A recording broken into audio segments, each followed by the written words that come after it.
freedom, man. That's what it's all about.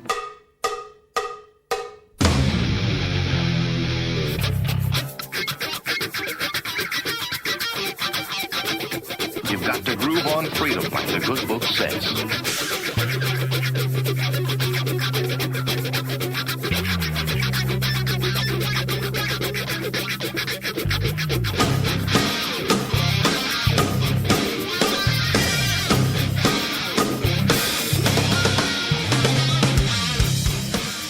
Welcome.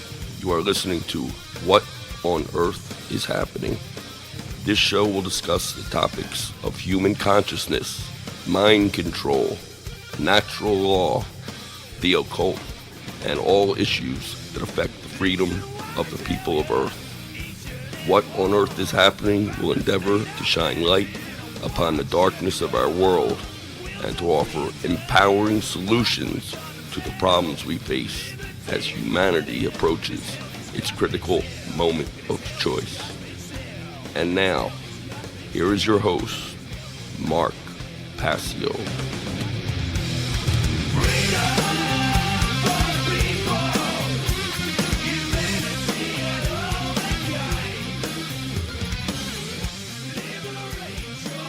Welcome one and all. You're listening to What on Earth is Happening here on Oracle Broadcasting. I'm your host, Mark Passio. My website is whatonearthishappening.com. Today is Sunday, June 17th, 2012. The show is live every Sunday from 5 to 7 p.m. East Coast time, 4 to 6 p.m. Central. We have a great show lined up for you here today, going to be continuing to talk about solutions. Today we're going to be discussing groupthink, the abandonment of personal responsibility, and the techniques of cults to indoctrinate and brainwash their followers, as part of our ongoing discussion of the non-support of the dominator culture. We have to stop supporting the entire concept of domination if we're ever going to get out of this mess that we have worked our way into as human beings in consciousness, and the subsequent loss of freedom that goes hand in hand with that level of unconsciousness is really what it needs to be called. So, those topics coming up a little bit later on this edition of What on Earth is Happening. I have a few event announcements that I want to go over. The first one is that I will be making an appearance on Occult Empire with Bob from Cincinnati on the summer solstice coming up June 21st, this Thursday, at 8 p.m. on the Antimatter Broadcasting Network. So I posted a news item on my news page of What on Earth is Happening as a reminder for people to check that show out. Bob and I are going to be discussing natural law and really going into natural law, what it is, how it operates in our lives, and how we really need to bring our will into alignment with it. We're going to be going into that in depth on the show this Thursday night on Occult Empire. I did make an appearance on Down the Rabbit Hole, a last minute appearance this Friday that just passed, which was June 15th. Down the Rabbit Hole with Popeye, a great show that discusses problems similar to what I discuss here on What on Earth is Happening and proposes solutions. And Popeye and I also got into natural law a lot on this show. I don't have the archive yet, but I will have it within the next couple of days, and I will post it to the news section. Truth, Freedom, Prosperity, as always, a group that I work with here, a group of activists I work with here in Philadelphia, presents their documentary screening and discussion night the last Thursday of every month at Essene Food Market, 4th and Monroe Streets here in the city of Philadelphia. This month, we will be meeting on Thursday, June 28th, and the film that we will be screening is Psy War, an excellent film about mind control and propaganda. So I have one more big event announcement on the other side of the break, and then we'll get into our subject material. You're listening to What on Earth is Happening here on Oracle Broadcasting. Don't go anywhere.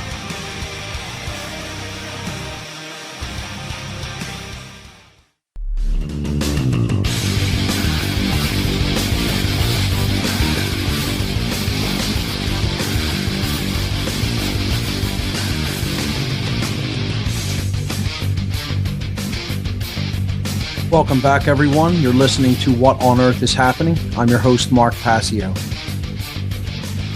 I have one more event announcement. Of course, this is the big event coming up this summer here in Philadelphia. The Nikola Tesla Energy Independence Celebrations, July 7th, 8th, 9th, and 10th here in the city of Philadelphia. Here's the events. The Tesla Science Conference will be taking place July 7th and 8th from 10 a.m. to 6 p.m. both days at Ruba Hall. Ruba Hall is at 414 Green Street. Tickets are only $25 per day in advance, $30 if you purchase them at the door. Tickets will be available via PayPal at the Tesla Science Foundation website, teslasciencefoundation.org. There will be a social gathering after the conference on both days in the Cabaret Room at Ruba from 6 p.m. to 2 a.m. There will be an awards ceremony and concert, a concert featuring the Divine Hand Ensemble, a tremendous classical ensemble centered around the theremin, an electronic instrument. And the Divine Hand Ensemble has to be heard to really be seen and believed and appreciated, because they are an incredible classical ensemble and very, very unique. This will be taking place July 7th, that's Saturday, from 8 p.m. to 10:30 p.m., also at Ruba Hall. Tickets are separate for the award ceremony and concert and are only $12. The Tesla Night Birthday Party, featuring live music and a Tesla coil demonstration, on the evening between July 9th and 10th, from 10 p.m. on July 9th to 2 a.m. July 10th, at the Independence Visitors Center, right outside of Independence Hall, 5th and Market Streets. And this event is free to attend. For more information on the Nikola Tesla Energy Independence celebrations for 2012, please visit the Tesla Science Foundation website at teslasciencefoundation.org. Okay, I have one other quick announcement that the phone lines will be open again today only for military veterans who engaged in combat operations in the European theater during World War II. Only. That's the only people I'll be taking calls from today. Okay, so we will have two all call-in shows coming up on the topic of non-support of dominators shortly, probably within less than a month, because I only have two more basic topics that I want to cover in this section. And that is after I finish for today, that is, I want to cover the occult mockery of the police and the military and how they are owned by dark occultists and they are ritualistically mocked through their symbolism that they are made to wear. And I want to talk about carnism, the practice of eating meat, and how that is one of the ultimate forms of domination that is keeping humanity as a farmed species. So those two topics will be coming up, and after that, then we will have two all call-in shows that will be a free-for-all on the topic of the non-support of dominators. So for today, I just want to ask a question to military veterans who served in World War II, but actually saw combat in World War II. That's one of the stipulations. So if you actually engaged in combat during World War II in the European theater, call in to the call-in number 866-841-1065. Once again, if you saw combat in the military theater in the European theater of operations during World War II, call in to 866-841-1065. I have a simple question that I want to ask, and I want to get your honest answer on the air, live. I realize that that's limiting the number of people because obviously whoever served in that capacity will be quite old at this point, well into their 80s most likely, and perhaps into their 90s. So if you know anyone that can call with an open mind and just allow me to ask a simple question and get their honest response on the air, have them call in. Okay. As always, I'd like to direct people up to my website at whatonearthishappening.com, where if you click on the radio show tab underneath the player, you will see images for today's show and a bunch of numeric links. You can click on those to follow along with the slideshow presentation that goes hand in hand with the topics and ideas that I'll be talking about here today on the show.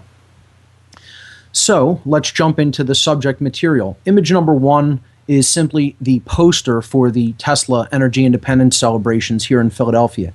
If you have anyone you want to share that with, download it, print it, and give it to other people. Share it on your website. Whatever you'd like to do with it, it is there for you to do with as you will. Image number 2 shows this whole overarching section of solutions, which I call the way out. Image number 3 is the list of the grassroots solutions for positive and lasting change. Okay? And we've covered most of these. We're on the non-supportive dominators now.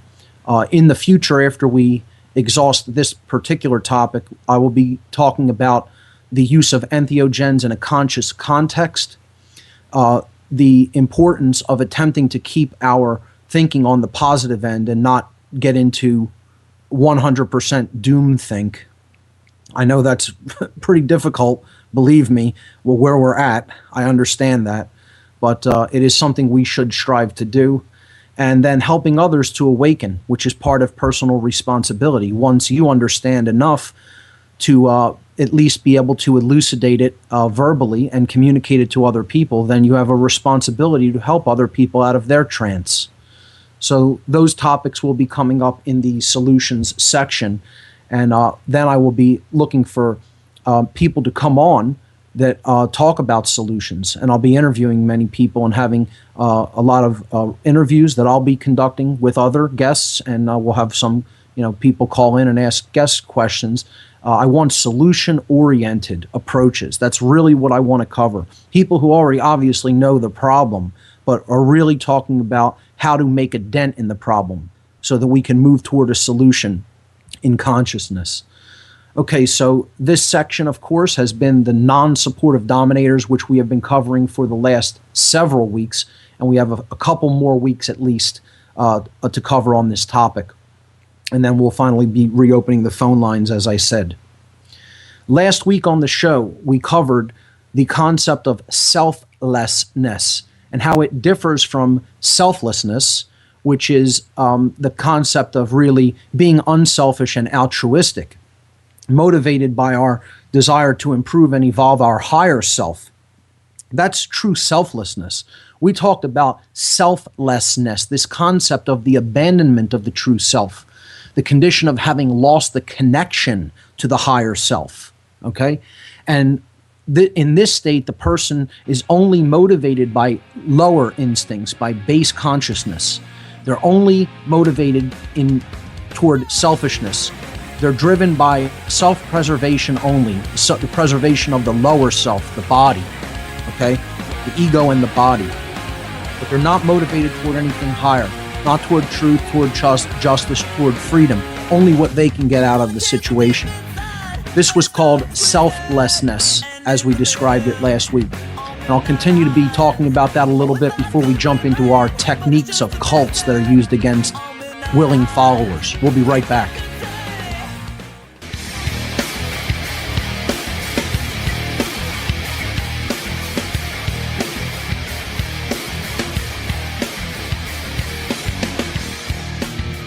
Welcome back, everyone. You're listening to What on Earth is Happening. I'm your host, Mark Passio. I was briefly reviewing the concept of selflessness, the loss of the true self, becoming selfless. Before the break, and image number 5 shows that very clear distinction between the concept that I was talking about last week of selflessness and what we traditionally think of as selflessness. And in fact, they are really polar opposites. They are antitheses of each other. So image number 6, I kind of wrapped up with, explaining last week that we really have to develop a true sense of uniqueness and individuality and treasure that and not want to be part of a groupthink mentality. Can you work with other people? Absolutely. But to identify with that group is something altogether different. That means you're taking your identity from it, and you're not a unique individual anymore. You've been dissolved into the group. And a group really doesn't truly have a conscience. Only people, only individual people have a conscience. Once you're involved in a group, the group has its own direction that it wants to go. That's all about preservation of the whole, preservation of the group and its directives, its agenda. Now, that isn't to say that there's no such thing as a group of people that can accomplish good aims. That is certainly the case. That is possible. But that only happens when the people in the group continue to see themselves as unique individuals working toward a specific goal that they know to be correct, they know to be right, and they're not identifying with the group and its preservation. And unfortunately, this is what all of our institutions in the world today are all about. They're all about self-preservation, which is a low modality of consciousness. Just survival only is base brain modality of consciousness. That's the R complex mode of behavior. And it doesn't take into consideration any higher minded ideals or philosophy. So the warning I gave at the end of the last show was we have to strive not to be a copy. If that's your motivation, to be like everyone else, to fit in, to be a copy, to be a clone, okay? You're going to fall into the scenario where you're ultimately doing the bidding of evil, and often without even realizing it. And that's why I put these images here in slide number 6 of police and military being remarkably like the clones called the stormtroopers in the allegory of Star Wars. And this is meant to be disturbing or shocking or even insulting because people need to be snapped out of the trance. I mean, when you look at an image like the lower left there of Marines standing there in formation, you should not be getting a warm, fuzzy feeling and looking at that with admiration and respect. There's nothing to be respected in being a herd conformist. There's nothing to be respected in giving up your individuality as a unique human being. That actually is to be loathed. It's something that we should be trying to avoid at all costs. Because again, it leads us, no matter how good our intentions are, down the path of following whatever the group wants of us. And we can't be group think followers. Herd mentality is the problem here. That's why we're in such a mess as a people. Because none of us are actually truly listening to our conscience and acting in accordance with it.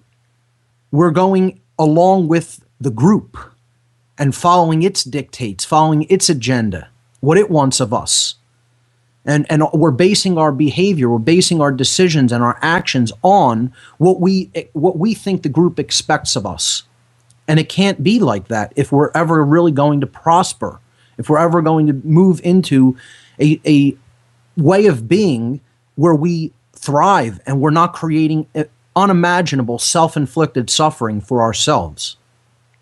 And ultimately, by this groupthink, by this herd mentality and behavior, that's exactly what we're doing, is creating a self-inflicted wound. We're doing it to ourselves. We're putting ourselves in chains. It's not something really that's being done to us. Are there groups, covert groups and dark occultists working toward an agenda of enslavement? You better believe it. But the whole point is that they are an expression of our willingness to obey, of our herd mentality and wanting to fit in, wanting to go along with a group. They're bringing us all into that herd, into that big farm, and getting ready to lead us to the slaughterhouse if we don't turn this around real quick. So today we're going to be looking at, again, just knowing that people are like that isn't good enough. In this section, we've been trying to understand why they are like that. Because without the why, there's no power. There's no deep understanding. And you're never going to be able to reverse that situation without knowing why. And the problem is not enough people know why people are in that state of mind. They don't have enough information about human psychology. And certainly they don't have enough information about the techniques that are employed against them by people wielding techniques of cults, of herd conformist mentality. That's really what a cult is. It's a herd conformist group that is acting on behalf only of the group and has abandoned their own personal responsibility, their own responsibility to truth, their own responsibility to what is right. And they'll go along with whatever the group wants of them, whether it's right or wrong, whether it's in accordance with natural law or in flagrant violation of natural law. So I subtitled this, or gave it an alternative title. If you're looking at slide number 7 now, it's called The Techniques of Cults, this section.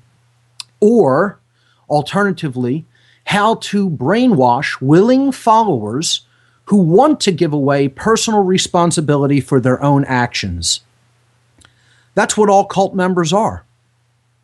That's what all people who join a dominator group are. And I'll read that again. Cult members, okay, people who join a cult, okay, are willing followers who want to give away personal responsibility for their own actions. That's what a cult member is. Okay, and this is everything I'm warning against, everything I'm trying to explain to you. For as long as you continue to exist in that modality of consciousness, that you believe that you can give away personal responsibility to do what is right to someone else, you're walking willingly over a cliff into an abyss. That's what you're doing, whether you know it or not. Whether it's at a conscious level or not, you are literally going over the edge of a cliff. So the part of it is that this whole desire to do this is an illusion. It can never be done. It's not possible. It's someone who thinks that they can do something that isn't possible, like live outside of the boundaries of natural law and somehow prosper and not suffer. That isn't possible. You can believe it's possible all you want, and it will never make it so.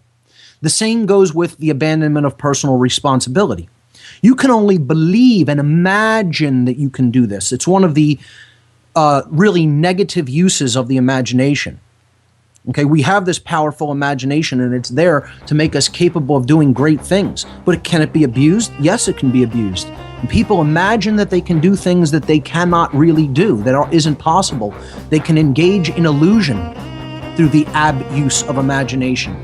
There is no such thing as giving away your personal responsibility. You're always responsible, whether you like it or not, whether you know it or not, or whether you want to accept it or not. We'll be right back, folks. Stay tuned. You're listening to What on Earth is Happening?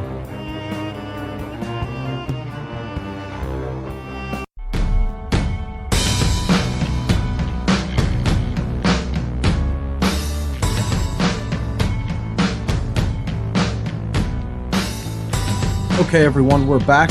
You're listening to What on Earth is Happening? We're talking about the techniques of cults today on the show, or in other words, how to brainwash willing followers who want to give away their personal responsibility for their own actions.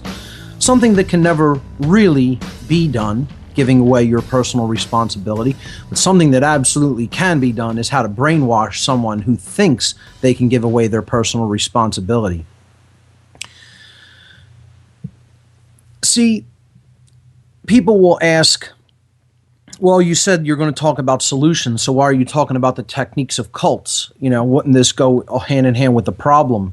Yes, that's true, but understanding these techniques, and moreover, understanding the mindset of the person who allows themselves to fall for these techniques, shows you why we're doing what we're doing. And that's part of the solution, is to understand the psychological factors at work in people who join groupthink institutions, in people who continue to obey orders without actually listening to their conscience. We need to know why they want to do this if we're ever going to help them to come out of this brainwashed condition.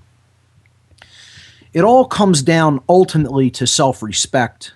At some level, people like this don't like who they are, don't like themselves. And in many ways, they shouldn't like who they are. But they don't have yet the developed willpower to want to make a change. They haven't developed enough love for themselves, for the connection to the higher self. I'm not talking about love for the physical body or the ego self or the little identified role that we happen to play. I'm talking about love of self, higher case S, the true self, the real essence of one's being, okay? Which isn't just the sum of your thoughts, emotions, and actions. It's a higher connection to oneness, to the divine, if you will, that is a spark that exists within all of us. And the person who is in this condition has not made a connection to that divine essence within them. They've maybe even bought into the idea that it doesn't exist or it's not there. In other words, that they don't even have a soul. And there's this self-loathing component within them that makes them want to then turn that self-loathing outward and take it out on someone else. We need to understand the psychological factors at work within someone's mind if we're ever going to help them come out of that condition. If we're going to be assistants to the process of change, we need to know why they're already there. Without that why in hand, you come to the situation powerless. So let's look at techniques that are used against people who are in this low state of self-esteem, and why they're so easy to reel in, why they're such, joiners. They run when there's herd mentality present to go and join it. Okay, instead of actually really thinking for oneself and really acting in accord with one's own conscience. So the four main overarching techniques of cults, are there more than this? Absolutely.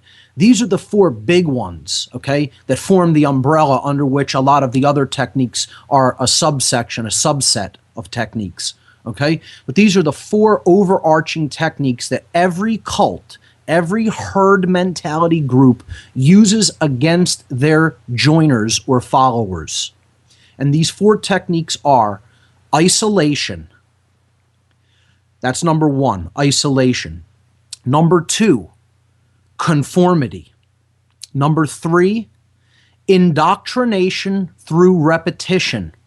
And repetition is key here. This is a key element. And we're going to get into all of these separately and break them down one by one over the course of the show. And number four is traumatization of the follower.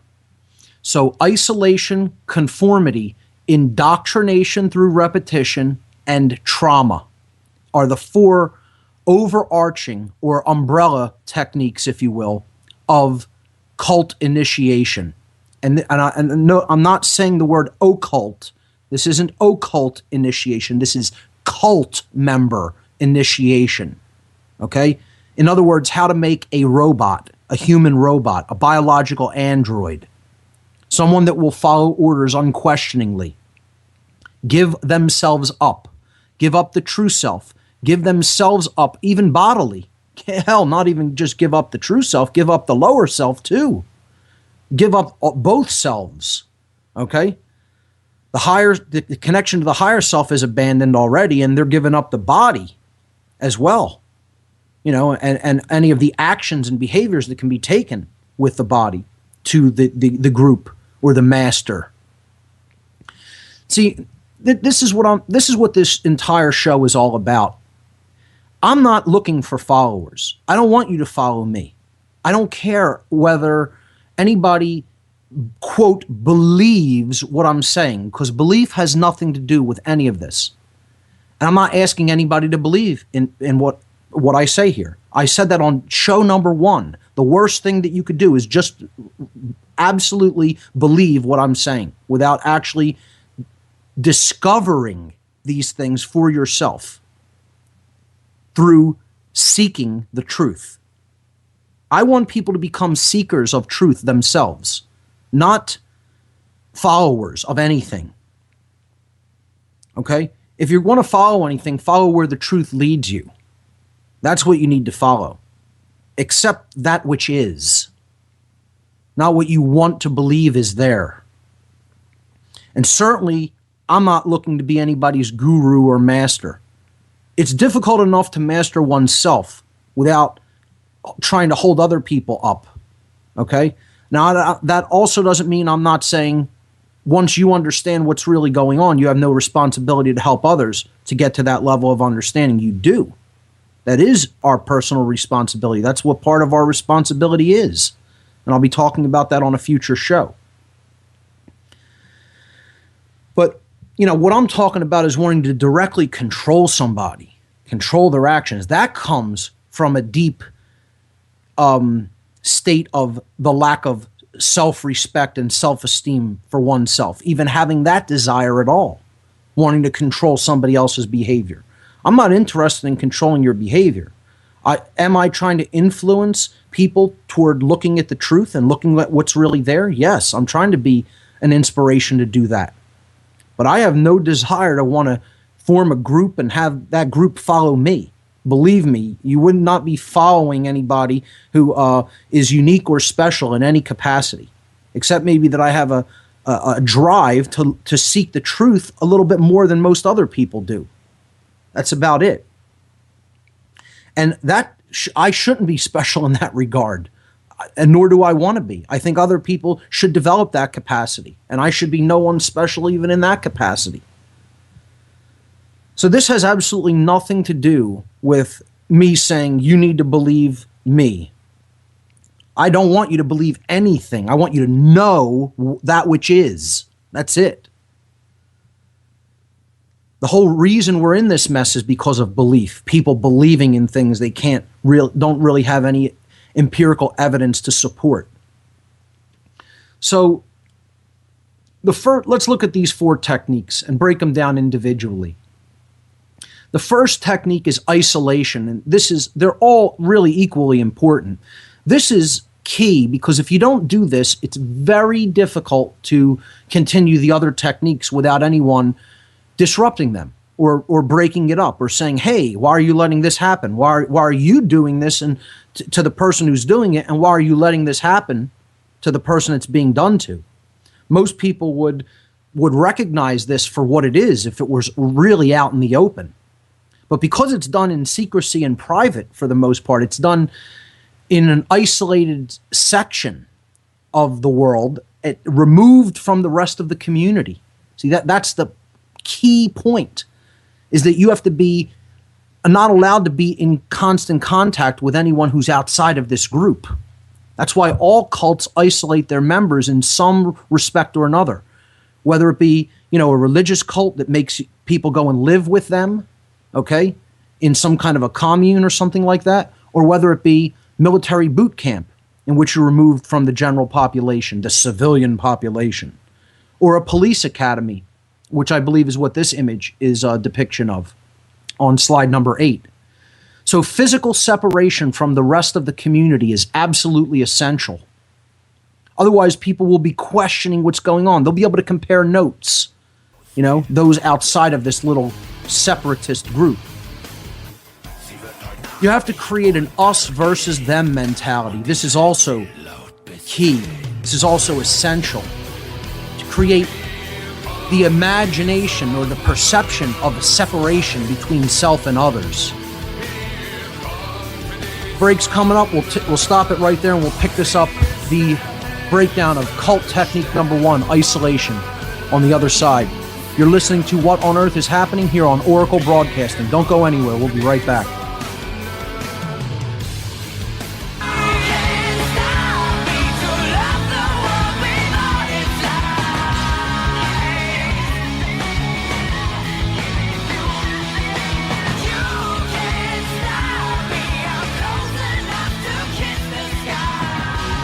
Welcome back, folks. This is What on Earth is Happening. I'm your host, Mark Passio. My website, whatonearthishappening.com. We're talking about the techniques of cult member initiation on the show today. We're looking at the first out of 4 overarching techniques, the technique of isolation from the rest of the community. This also involves the creation of an us versus them mentality. You have to demonize people who are outsiders. You have to demonize those who don't belong. You always need an enemy. A cult needs an enemy to point their finger at and say, see, they're the entire problem. See, it sounds so similar to saying that followers are the problem. But there's a difference. When a cult does it, they're pointing at people who really aren't the problem of humanity's woes. The entire problem is the entire dynamic of wanting to be a follower. Unfortunately, that does exist. And so to say, yes, that is the problem, is not like trying to indoctrinate somebody into a technique of a cult. It happens to be true. What they're doing is saying this person's the entire problem, and that isn't the case. They just want somebody to believe that, to get them to follow their will and get them to do what they want them to do. You know, Hitler had the communists. You know, we have the Arab fundamentalists. Everybody always has somebody that they're going to try to demonize. And it's almost always even a contrived situation, because the communists didn't burn the Reichstag down. Hitler's own secret police did. Arab fundamentalists did not do 9/11. Rogue elements within the United States government and occult forces did. So it's always an invented enemy as well.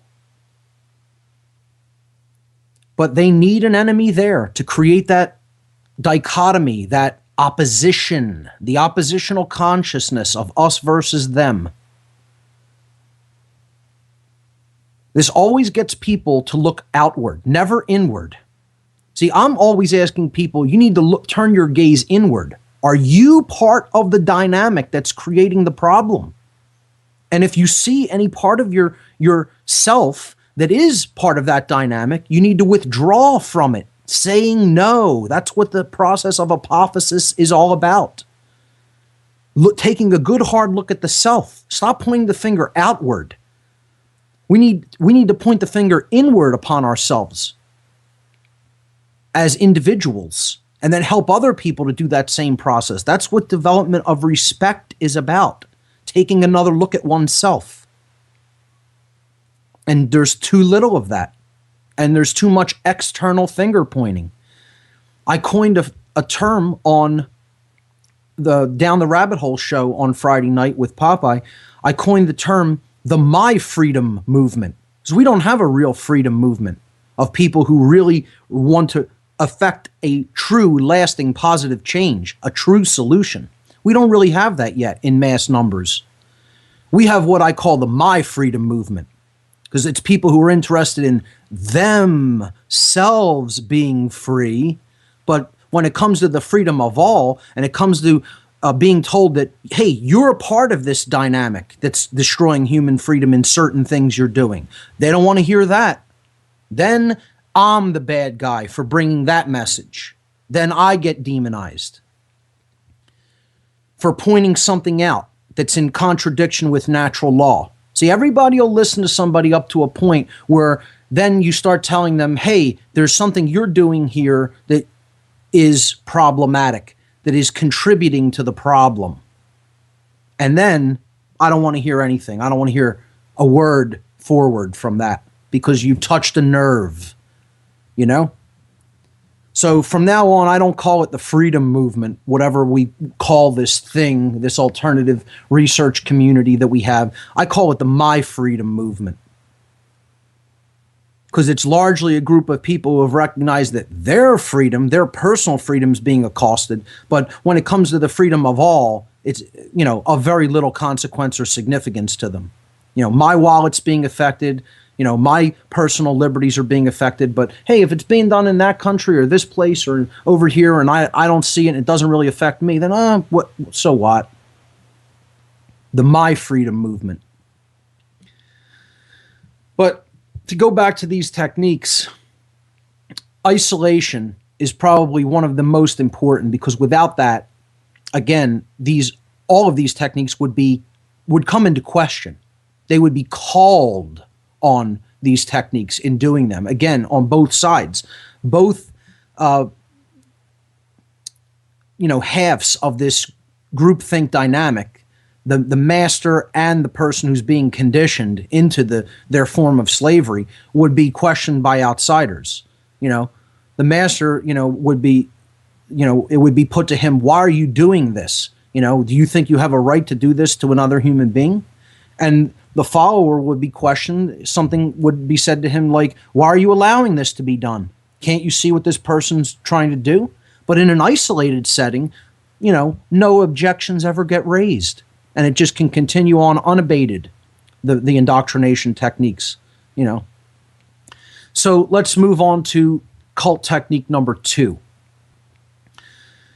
Cult technique number 2 is found on slide number 9, and it is the dynamic of conformity, bringing people into a semblance of sameness, which can be very difficult to do because people are all individuals and they're all unique in one form or another. You're never going to find two people that are exactly alike. It doesn't exist. We're all unique beings. We are all unique creations. And we should treasure that uniqueness and not try to squander it and give it away. See, and here's another, I just want to, interject with this. Whenever the words, I talked about this on another show, the dynamic of you should.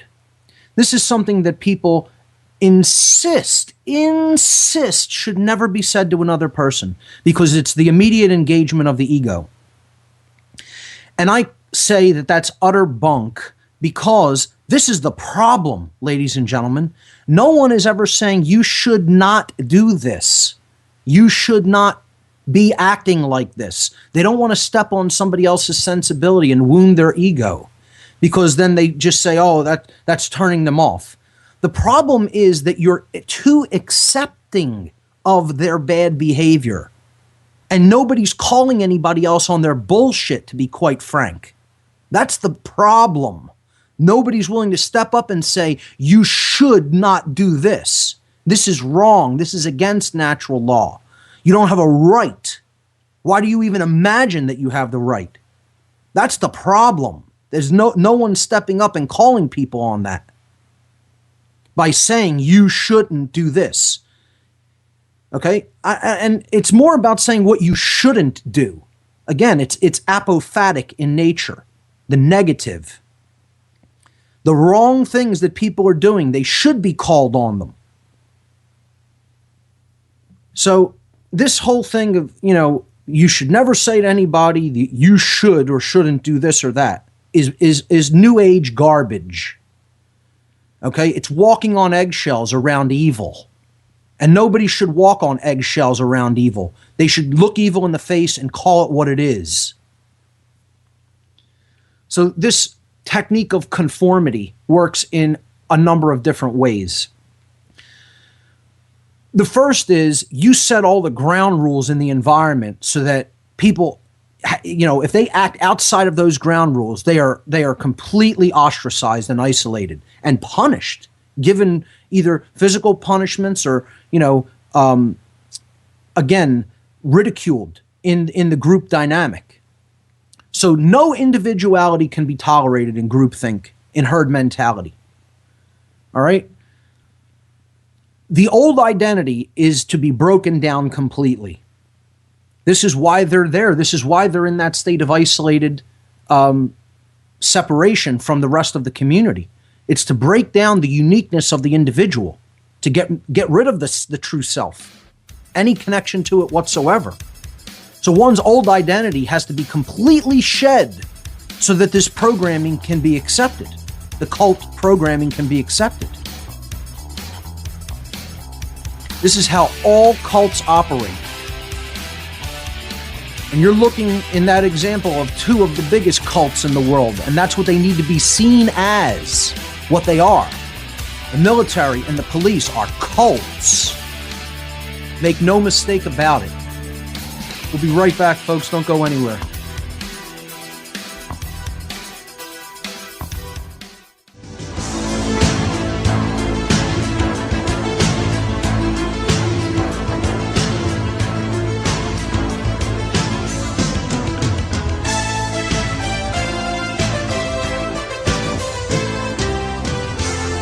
Welcome back, everyone. You're listening to What on Earth is Happening here on Oracle Broadcasting. I'm your host, Mark Passio.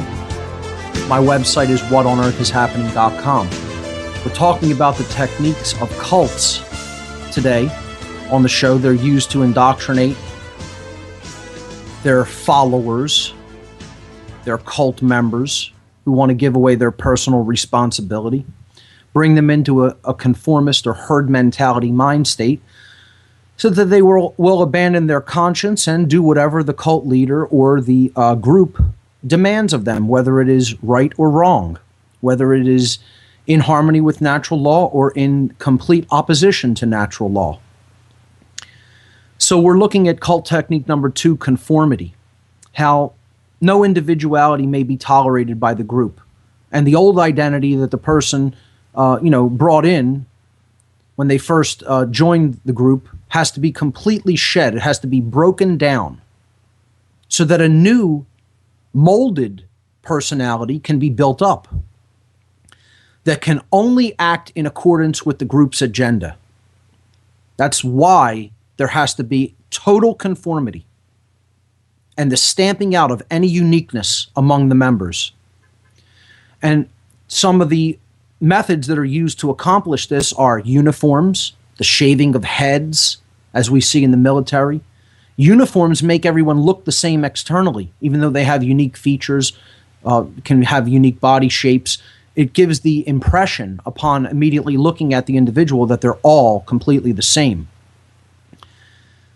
Symbolism put in the same places on the body is another technique used to do this. It creates sameness in appearance. That's really all this is about. That's the reason for uniforms, one form, bringing the group into one form, not separate forms, not separate individuals, but getting them to act as one mind, one controlled mind. So that's what uniforms and the shaving of heads and the symbolism put on the body, etc., that's all there to create that illusion, really, of the sameness in appearance.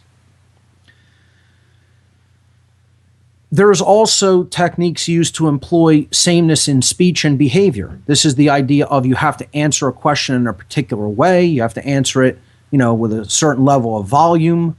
You have to stand a certain way when you say it. You have to start and end with sir, sir, yes, sir, no, sir. All of these are techniques to induce conformity in the herd. And again, get them to completely look at whoever the instructor, sergeant, or, the drill instructor, perhaps, or, whoever their master happens to be at any given time. That's the authority, and you follow, you get in line. The chain of obedience is what this is about. Forget the chain of command. It's the chain of obedience that we're talking about here. So sameness in speech and behavior has to be emphasized as a value. This is what you have to aspire to, And again, this is all done to get the person to eventually abandon their conscience. That's why this is all being done. You got to they've already abandoned personal responsibility by even coming to the group, and asking the group to handle their problems for them, to give them, the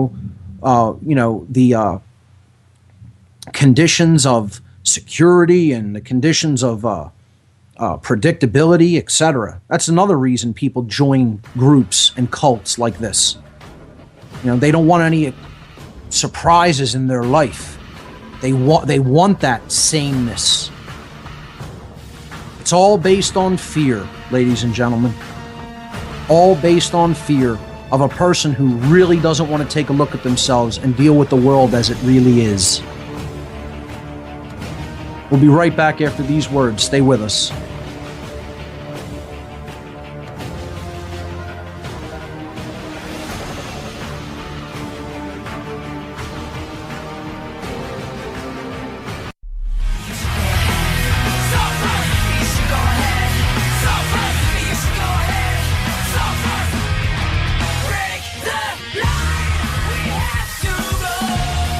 Welcome back, everyone.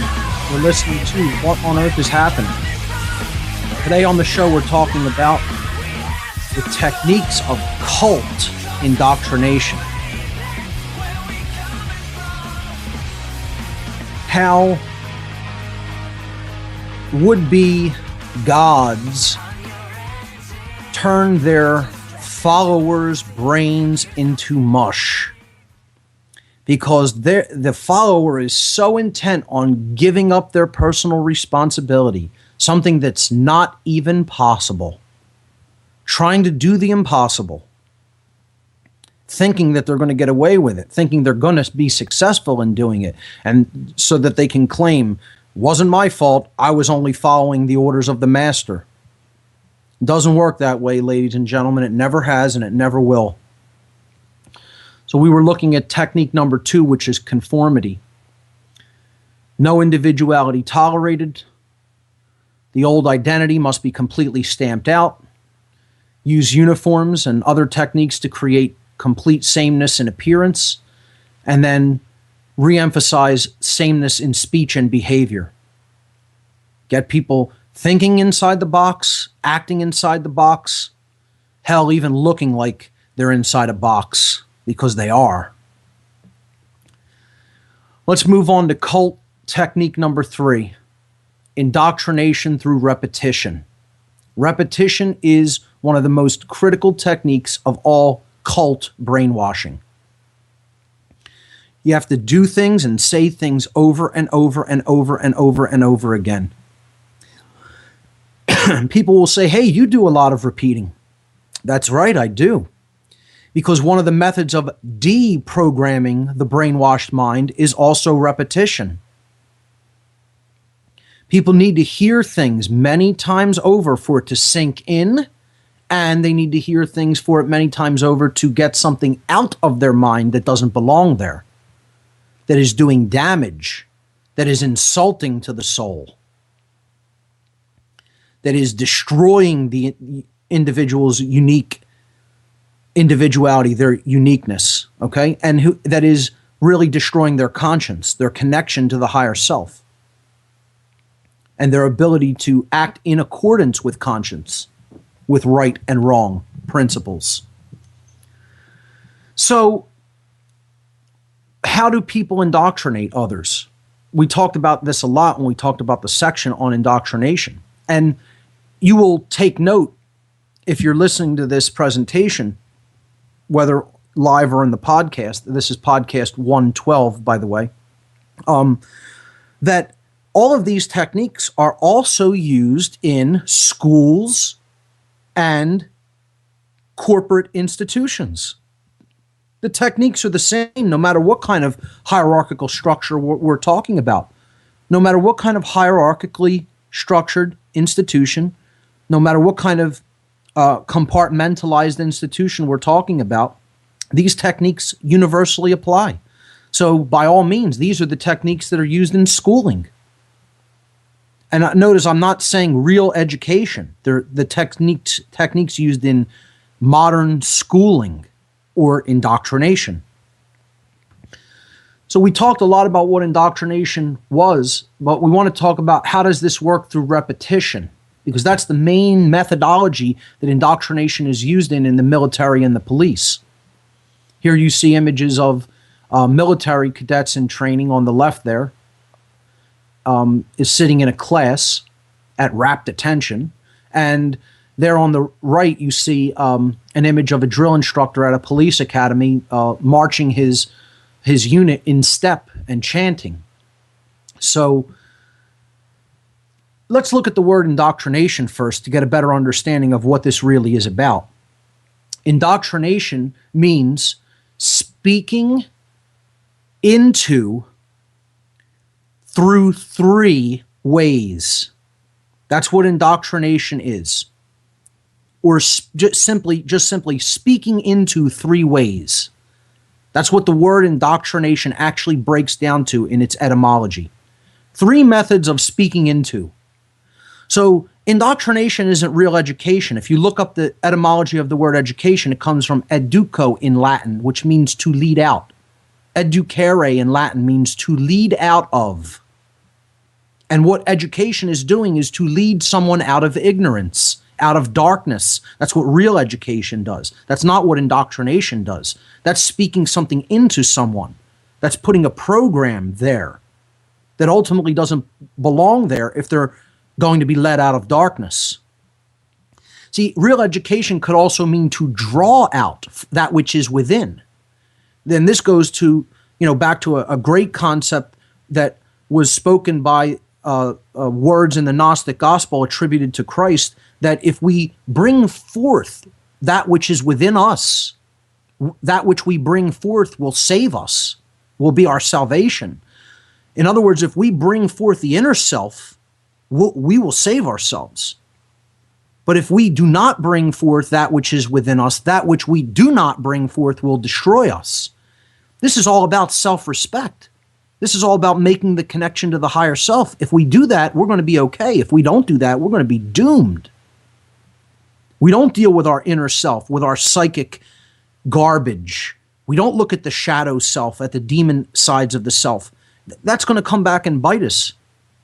We have to deal with our own darkness and negativity. It can't just be brushed off repeatedly and not dealt with, not looked at, which is what a lot of the New Age movement wants. Never look at the negative. Oh, you'll draw more of it to you. No.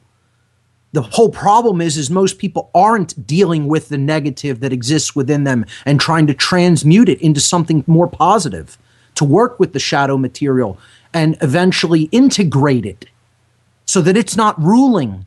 You could even have it be there and continuously making a free will decision to conquer it, to better it, to be better than that shadow self, to be better than that lowercase s self. I mean, if you think I don't have a lower self or lower instincts, you're crazy. You're out of your mind. I make a continual renewal within myself to be better than those lower instincts every day of my life. So that I recognize that they're there. I'm not ignoring them. I know those instincts are present, but I don't let them rule me. That's what we have to do. That's why we have to work with that shadow material. And anybody telling you that that's not important work to do and you shouldn't be doing it is lying to you and trying to deceive you. And that's a big part of why the New Age movement is out there. Now, I mention that because I keep mentioning the New Age movement because this is another cult that is out there that is trying to keep people back from a lot of the real solutions to get us out of this. Because a lot of these New Age movement techniques are put out there by the dark occult. And we have to understand that. Repetition gets us into the reptile brain. You're speaking into somebody in three ways to control their thoughts, their emotions, and their actions. That's where the three comes from. And the best way of accomplishing that is to put them in the R complex of the brain, the base mind. We'll look at how this is done on the other side. Don't go anywhere, folks. You're listening to What on Earth is Happening. We'll be right back.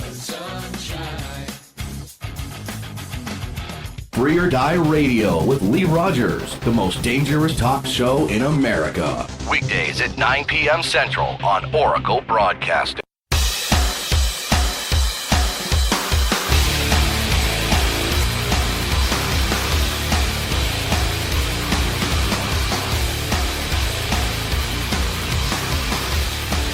Welcome back, everyone. I'm your host, Mark Passio. You're listening to What on Earth is Happening here on Oracle Broadcasting. We're talking about the techniques of cults today on the show. We're at overarching cult technique number 3 out of 4, the indoctrination through repetition. This works through, again, indoctrination is speaking into through 3 ways, or speaking into to change 3 things. That's the best way that you could put the definition of indoctrination if you look at it from its etymological perspective. And the things you're trying to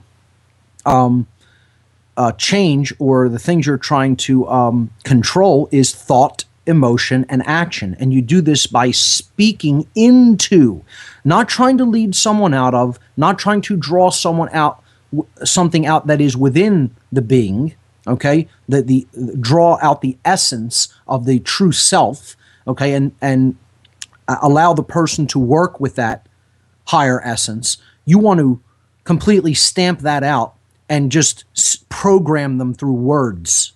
Okay, so this is programming through words in 3 ways. All right, through thoughts, emotions, and actions. Telling people things that aren't true so that they believe them in their mind. Okay, and then working through the technique we're going to talk about, which is physical exhaustion in many cases, traumatization through physical exhaustion. Also, because keeping somebody in a same place, seated in a certain position, or walking and telling them something while they're walking, you're working with the mind and the body. And these people become emotionally traumatized as a result of all of this as well. And emotional abuse goes along with this technique as well. And again, this can be found in school settings today, in the way that we continuously try to put our children through a form of education that really isn't beneficial to the human brain. So some of the ways that repetition is used in military boot camp and in police academy training is through rigorous schedules and instruction. You have to have people going through the same thing over and over again on a daily basis. Again, regimented behavior is stressed. Things being the same. All right? Conformity, always doing it the same way. Never diverging, no uniqueness. So rigorous schedules are part of it. Repetitive behaviors, obstacle courses, very demanding, physically demanding things. Obstacle courses, drills, formation, marching in step, all while being told things. Speaking into, okay? Words being used while these repetitive behaviors are going on. Push-ups. I should have put push-ups on there. Talk about repetitive behaviors. That's another thing. Calisthenics, all different exercises. I guess that goes hand in hand with obstacle courses and drills as well. Getting people to form specific formations with their body so that you are looking at yourself as just a member of this group. And that's part of the reason that it reinforces this person's abandonment of personal responsibility. That's what they want. They want to just get lost in the herd, lost in the group, so that they're no one unique. See, it's all about giving up your uniqueness because they're trying to give away their responsibility. And they think, if I'm just looked at as a member of this one unit, this group that acts as one, then it's not me who's doing it. I can't be blamed. I was just one in that whole bit. Look at that big, huge formation of people. I was just this one tiny, tiny little insignificant being in there. I can't be held responsible. This is where people's mindset is at, ladies and gentlemen. They actually believe their own BS. That they can somehow give away their own responsibility for their actions, and it can't be done. You're always responsible for your own actions. Doesn't matter what group you belong to. Doesn't matter who told you to do it. Doesn't matter why you did it. Does not matter why you did it. If you did it, you're responsible for it. The end. That's the truth, and the truth is extreme, and no one wants to hear that. Because that forces you to point the finger at yourself, not at anyone outside yourself. And that's why we don't have a freedom movement. That's why we have a My Freedom movement. And that's why that My Freedom movement is unlikely to make any damage in the huge agenda for global human slavery. It's unlikely to do it. I'm not saying that to discourage people or to make you feel bad. I'm saying until it stops being the My Freedom movement and still people start pointing the finger within and say, how am I part of this entire enslavement vehicle? How am I giving my energy to it? don't look for any change. Don't look for any lasting, positive, beneficial change that leads to an increase in freedom and a decrease in slavery, because you're not going to see it as long as the finger is pointed outward.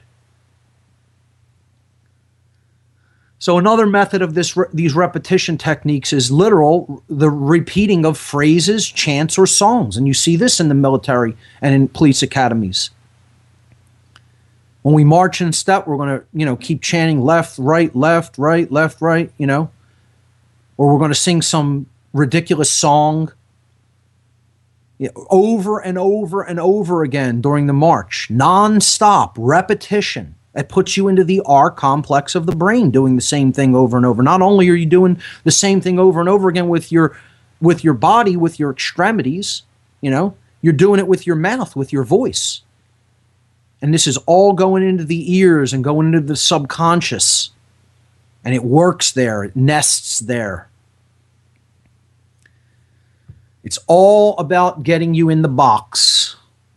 And believe me, people are there. They're in that box. They're in the cage. It's about getting you into the cage so you can't even ever think of getting outside that cage. Now, hand in hand with these repetitive methods, I broke cult technique number 4 down into part A and B, because trauma has really 2 components to it: physical trauma and psychological trauma, or what I called mental/emotional trauma. Okay, mental and emotional trauma, and then physical trauma. All right, so let's look at 4A, which is physical trauma. And this is one of the clearest examples of boot camp mentality, is you got to put the people through the paces. You got to put them through that hard physical training.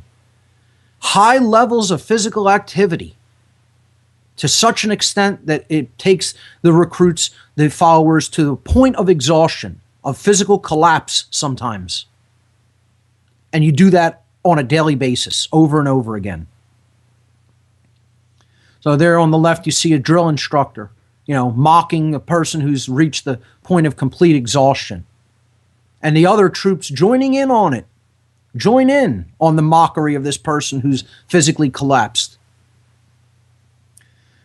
Low sleep time and disrupted sleep, and this is key. If you don't get enough sleep, your mind becomes so deteriorated. You can become really insane without the proper sleep. You're not entering rapid eye movement sleep, REM mode of sleep. People make horrible decisions without getting enough sleep. People will listen to and follow people that they shouldn't be following, that don't have their best interests in mind, when sleep is disrupted or chaotic, or you're just not getting enough. So this is another technique that is used against these followers. And one of the biggest is food, the poison that is in food, feeding these recruits a high carbohydrate and low nutrient density diet. There you see it with the noodles, all with white bleached flour. And one of the biggest staples in the military diet, pasta. You'll see this over and over again in any cult. High carb, low nutrient density. Critical. We'll be right back after these words, folks. Stay with us. Sleep. Stay asleep. Obey. When he looks at it with his eyes, it's what we see. When he looks at it with the sunglasses, he's seeing the same things all the way through, the subliminal, symbolically you couldn't see. Obey, no independent thought, don't think for yourself. Welcome back, everyone. You're listening to What on Earth is Happening. We're talking about the techniques of cult indoctrination here today on the show. We were talking about technique 4A, which is on slide number 11 if you're following along on the radio show page of What on Earth is Happening, with the slides that are listed there, or with the podcast, which is podcast number 112. Physical trauma is the first traumatic induction technique here. The traumatization of the followers through high levels of physical activity to the point of exhaustion or even collapse. Low sleep times and disrupted sleep. Sometimes, cadets will be woken up unceremoniously from sleep in the middle of the night and put through, some kind of, crazy exercise, or, asked to react as if they're under attack or something, or just made to do some repetitive behavior that involves movement and chanting,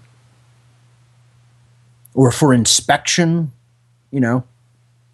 This is a well-known technique, and it's done to disrupt REM sleep, because you know that you're creating suggestibility in the mind when the proper amount of REM sleep has not been obtained.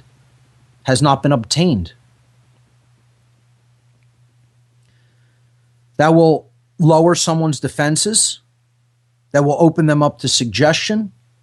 It will make them not make accurate decisions, and so they will rely on the suggestions of others more readily.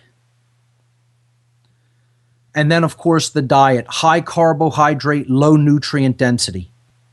Again, the brain is not getting what it needs, and in many cases, it is being disrupted because of an overabundance of carbs. Potatoes are another huge, huge aspect of military food and boot camp food. And we talked about pasta. You see that example in the image. High carb, high flour, breads, pastas, potatoes, etc. will be the bulk of the diet. And then they'll have some meat and maybe some beans and proteins and things like that, but that's it. Plant diet is highly de-emphasized in this regimented and controlled form of traumatizing the body. Because that's what this is all about. It's about throwing the body into a state where, okay, it'll have enough energy to do what it needs to do in the short term, but ultimately, high-level thinking isn't really going to be possible in any of these states. You're not going to be thinking at a high level when you're completely exhausted, when your sleep is disrupted, or when you've been eating a crap diet that's really poisonous to the body and mind. So these all form parts of the technique 4A, which is physical traumatization. Mental and emotional traumatization is technique number 4B, which is in slide number 12. This is comprised of verbal and psychological abuse, yelling at the follower cadet, abusing them with words, just completely degrading them verbally, telling them they're a piece of trash, telling them that they're worthless, okay? And this is all to break down the old sense of self, get them to completely and totally look at their instructors, their masters, as the only person who they receive any kind of direction from. They tell me what's good, they tell me what's bad. Because who am I? I'm nothing. I'm no one. I can't understand those things on my own. I'm a piece of trash. Okay? And that's continuously reinforced. I'm worthless. I'm not unique. I'm a piece of trash. And this is what's being told to these people constantly. Eventually, somebody tells you something enough constantly, if you're already at a low sense of self-esteem and wanted to give away your responsibility to begin with, you believe it quite readily, all of those things. See, the problem is it becomes a self-fulfilling prophecy, because then you're willing to go in, listen to these people who don't care about you, who only have their agenda to serve and the group's agenda to serve, and you will go and do things that only a piece of trash would do. That's the problem. Once you've come this far, it's really easy to just let yourself go all the way and then do things that are completely immoral at the beck and call of the master. Okay, so the problem here, when you're already in this low state of self-esteem and someone's coming in and telling you that you're worthless, you're very highly susceptible to believe that and then to act like that. Because you didn't go in with self-respect.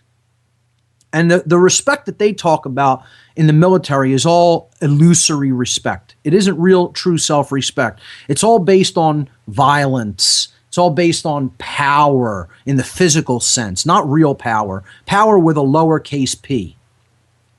I'm not talking about real true power that comes from alignment with truth and natural law. That's power with a capital P. All of their techniques are all based on illusory power, the desire to control somebody else, low self-esteem, no real respect, no real true self-respect. And this is all fear-based. Every part of it is based on, ultimately, if you go low enough down into the motivating factor, it's because someone is afraid, and therefore they want to control the actions of someone else because they're afraid. And that, my friends, is the psychology of a child. That's not a true adult. That's not a true human being. That is an infant who knows zero about anything when you're in that mode of consciousness. There's no real power there. There's no real self-esteem. There's no real self-respect. And the problem is people think that that's what this is all about, the military and the police, power, respect. It should command none of those things to a person who's really thinking clearly and understands the real dynamic that's going on. It's the exact opposite of all of those things. It's low self-esteem. It's fear. It's infantile. It's not something that is adult, that's by a person who's truly mentally, psychologically, spiritually, and emotionally aware and has reached a level of maturity in those capacities. It has nothing to do with that. It's all based in fear and the desire to control in a completely illusory sense. So those are the basic techniques of cults. Let's just wrap up with the mental emotional trauma. Again, verbal and psychological abuse, the unexpected, sudden and shocking scenarios being presented. Okay, again, we look at the example of troops are woken up in the middle of the night, you're under attack, fall in formation, and meanwhile, sleep has been disrupted. They're in a suggestible state just coming right out of sleep. That's why it's done upon coming out of sleep. That's when people will follow orders the best, because their conscious mind isn't even activated fully yet. They're still in that somnambulastic state. Okay, between waking and sleep. It's like a sleepwalking state at that point. And that's when the biggest suggestions for control come in at that point. These are, make no mistake, the people who practice these techniques well know how they work. They have known for thousands of years how these techniques work. The problem is that the willing idiot who is the joiner and the follower has no clue how these techniques are being used against them. They're know-nothing idiots. And if you look at the etymology of idiot, it means one who knows not the self. That's what the word idiot means. And that's exactly what an idiot is, someone who doesn't know themselves. That's why they would go and even join something like this. You're being used. Hardcore used up. And when they're done using you up, they're going to throw you out like a piece of trash that they think you are, because that's exactly what they think of you as. And I'm not asking you to believe me. I'm telling you I know that's what they think of you as, because I've been around the people who practice these techniques and whose ancestors developed these techniques, whose bloodline ancestors developed these very techniques. And what they think of people who fall into this trap is lower than dirt, lower than slime. The bottom line to keep in mind is if you're going to control someone's mind, and ultimately through controlling their mind, you're going to control their behavior, you need to keep them in a perpetual atmosphere of fear, in a perpetual state of fear-based consciousness. Otherwise, that level of control over the mind is not possible. Think about that while we take another break. We'll be back for the last segment. You're listening to What on Earth is Happening. Stay with us.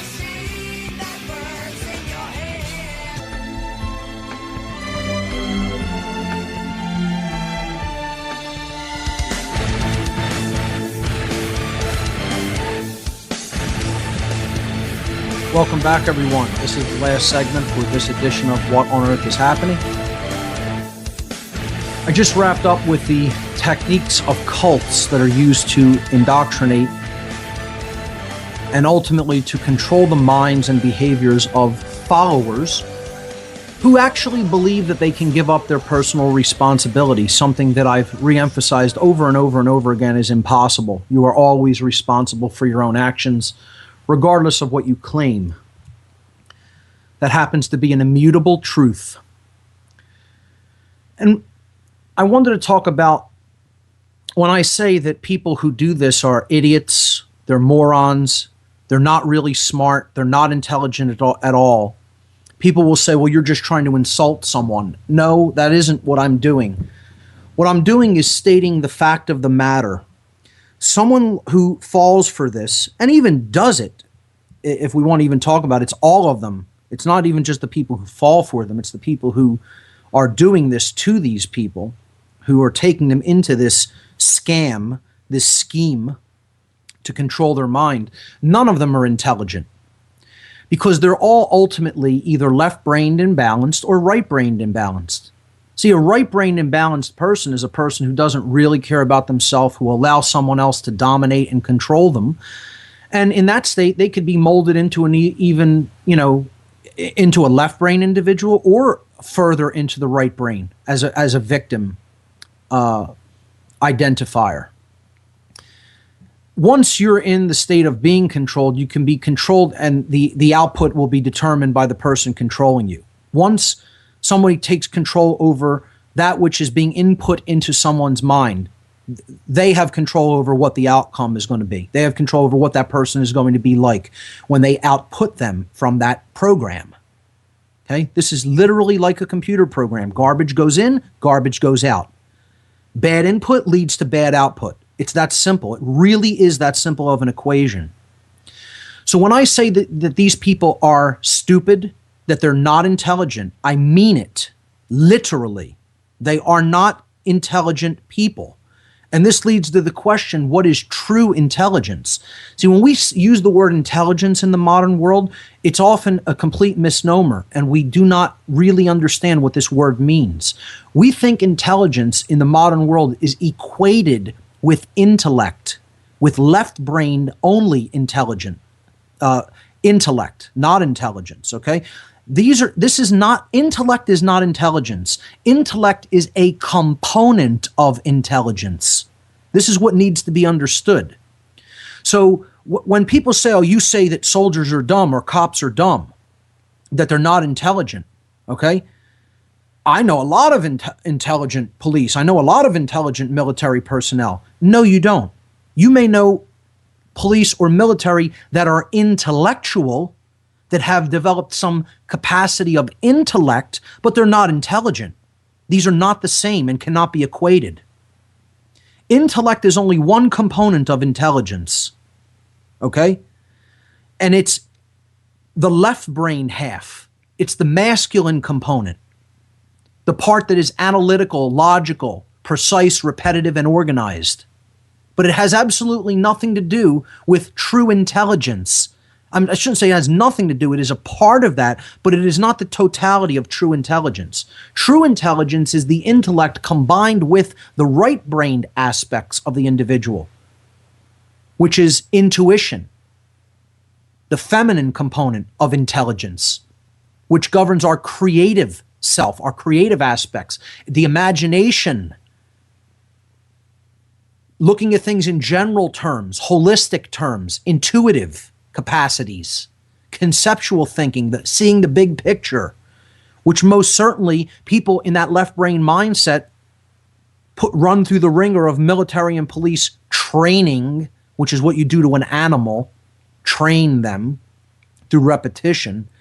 They don't have true intelligence. They don't have all of these creative capacities and big picture thinking, high level conceptual thinking. Because largely that's made possible by a connection to the right brain, which they have abandoned. So they're not really truly intelligent. They may have intellect, but that doesn't equate with true intelligence. True intelligence is when you combine the masculine and feminine components, or the left and right brain, and the third eye is opened, depicted by this symbol, the blazing star. Not the Star of David of Israel, but the blazing star of awakened intelligence. The truly awakened higher self.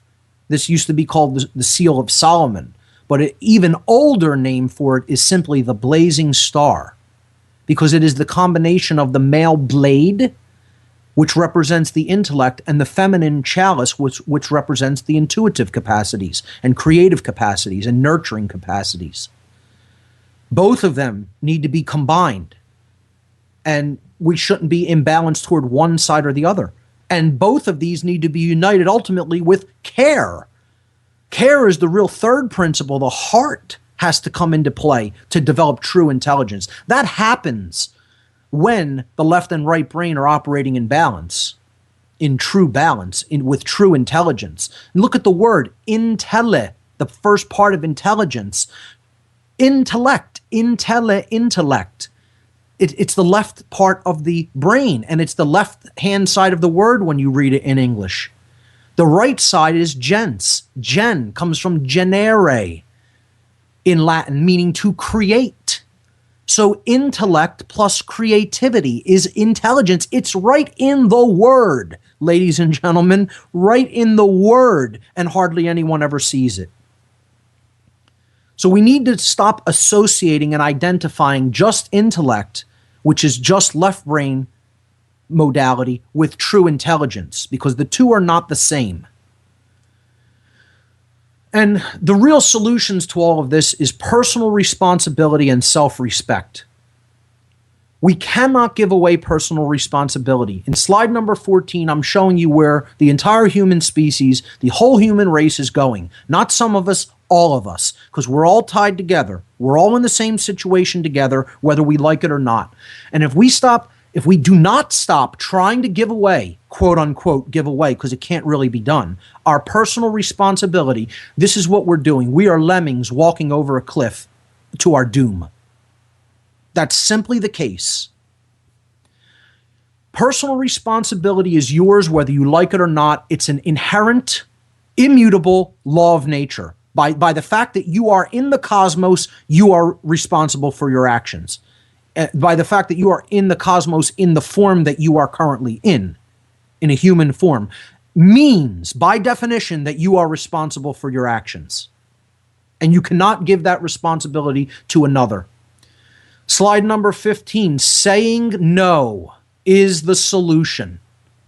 And this is an image of a single individual refusing to give the Nazi salute as Adolf Hitler is passing during the Third Reich in Germany. A single individual standing out amongst the crowd who are all going along, who says, no, I won't be part of that. I know that is not the right way. And therefore, he stands out as a unique individual who has reclaimed the part of his personal responsibility. In that moment, at least. That doesn't always follow that will be that way for the rest of the being's life, but the whole point is it's the beginning of making a decision that has to be reaffirmed to keep that responsibility and not try to give it away. That can only be done through self-respect, as I said last week, which comes from the Latin re meaning again and spectare meaning to look at. We need to take another look at ourselves if we're going to create any real change outside of ourselves. Look in the mirror, because that's where the answer lies. I closed last week with the quote from Vernon Howard, and I'll do it again this week. The philosopher Vernon Howard said that human sickness is so severe that few can bear to look at it, but those who do will become well. This is all about the willingness to take a look at ourselves, which is the development of true respect for ourselves, which we cannot give to anyone else until we have it first for ourselves. Respect and responsibility is the answer. With that said, that's all the time we have for here on this edition of What on Earth is Happening. Remember, ladies and gentlemen, there are only two mistakes that one can make on the path to truth: not starting and not going all the way. We'll see you here next week on What on Earth is Happening. Thanks for listening.